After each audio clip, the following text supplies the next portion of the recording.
Hello guys, இன்னைக்கு நம்ம எங்கே வந்திருக்கோம் பார்த்தீங்கன்னா சங்ககிரி சிவன் கோயிலுக்கு தான் நான் வந்திருக்கேன். இப்போ யூஸ்வலாகவே எனக்கு ஒரு மைண்ட் செட் வந்து கன்ஃபியூஷன்ஸ் இருக்குது அப்படின்னா சிவன் கோயிலுக்கு தான் போவேன். இன்றைக்கி சாட்டர்டே லீவுன்றதுனால இன்றைக்கும் சிவன் கோயிலுக்கு தான் வந்திருக்கேன். பட் எந்த ஒரு சிவன் கோயில் எடுத்துக்கிட்டாலுமே என்னோட நம்பிக்கை என்னென்னா சிவன் கூப்பிட்டா தான் அங்கே நம்ம என்ட்ரே ஆக முடியும் அப்படின்ற மாதிரி.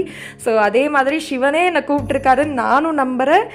இந்த விளக்கெல்லாம் போட்டுட்டு சிவனை பார்த்ததுமே மைண்டில் இருக்கிற அத்தனை கன்ஃபியூஷன்ஸ்க்கு ஒரு ஆன்சர் கிடைச்ச மாதிரி இருந்தது. சிவனே வந்துட்டு எல்லா கன்ஃபியூஷனும் நான் பார்த்துக்கிறேன், நான் இருக்கேன் அப்படின்ற ஒரு சொன்ன மாதிரி எனக்கு ஒரு ஃபீல். நிறையா பேர்த்துக்கு அந்த ஃபீல் வந்து சிவன் கோயிலில் பார்த்துட்டு நிறையா பேர்த்துக்கு அந்த பீஸ்ஃபுல் மைண்ட் செட் வந்திருக்கும்னு நானும் நினைக்கிறேன். எனக்கு யூஸ்வலாக சிவன் கோயில் வந்தேன் அப்படின்னா நான் என்ன பண்ணுவேன்னா கொஞ்ச நேரம் சிவன்லாம் கும்பிட்டுட்டு எல்லா சாமியும் கும்பிட்டுட்டு அங்கே ஒரு 15 மினிட்ஸ் பக்கமாக 108 டைம்ஸ் பக்கமாக நான் வந்து ஓம் நம சிவாயா சொல்லி ஒரு மெடிடேஷன் பண்ணுறது என்னோட பழக்கம். ஸோ அதனால் டைம் கிடைச்சதுனால நானும் ஒரு 108 டைம்ஸ் பக்கமாக ஓம் நம சிவாயா ஓம் நம சிவாயா அப்படின்னு சொல்லிட்டு அந்த டே இப்படி தான் ஸ்டார்ட் ஆச்சு. உங்களுக்கும் சிவன் பிடிக்கும்னா கீழே கமெண்ட்ல ஓம் நம சிவாயான்னு கமெண்ட் பண்ணுங்க.